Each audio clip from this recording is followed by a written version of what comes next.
കേരളത്തിലും സ്വകാര്യ പാസ്പോർട്ട് സേവാ കേന്ദ്രങ്ങൾ യാഥാർത്ഥ്യമാകുന്നു. കോഴിക്കോടും എറണാകുളവും ഉൾപ്പെടെ 6 ഇടത്താണ് സേവാ കേന്ദ്രങ്ങൾ തുറക്കുന്നത്. ടാറ്റ കൺസൾട്ടൻസി സർവീസ് എന്ന പേരിലുള്ള കേന്ദ്രങ്ങൾ അടുത്ത ഏപ്രിൽ മുതൽ പ്രാബല്യത്തിൽ വരും.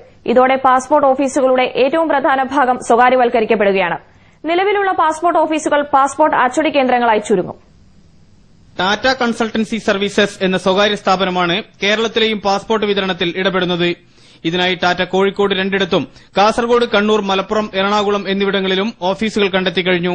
അടുത്ത ഏപ്രിൽ മുതൽ ടാറ്റയായിരിക്കും പാസ്പോർട്ട് അപേക്ഷകൾ സ്വീകരിക്കുക. 3 ദിവസത്തിനകം പാസ്പോർട്ട് നൽകുമെന്നാണ് വാഗ്ദാനം.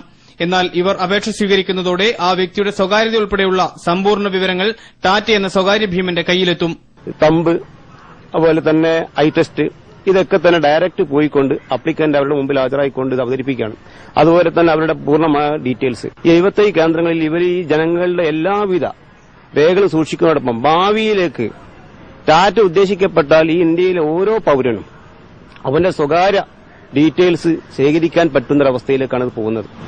രാജ്യത്തിന്റെ സുരക്ഷ ഉൾപ്പെടെയുള്ള തീർച്ചയായിട്ടും സുരക്ഷയ്ക്ക് മാത്രമല്ല ഒരുപാട് ഭീഷണിക്ക് ഇത് അവസരം നൽകുന്നതാണ് ഞാൻ മനസ്സിലാക്കുന്നത്. പാസ്പോർട്ട് ഓഫീസുകൾ ഭാഗികമായി സ്വകാര്യവൽക്കരിക്കാൻ 2006 കേന്ദ്ര വിദേശകാര്യ മന്ത്രാലയമാണ് തീരുമാനമെടുത്തത്.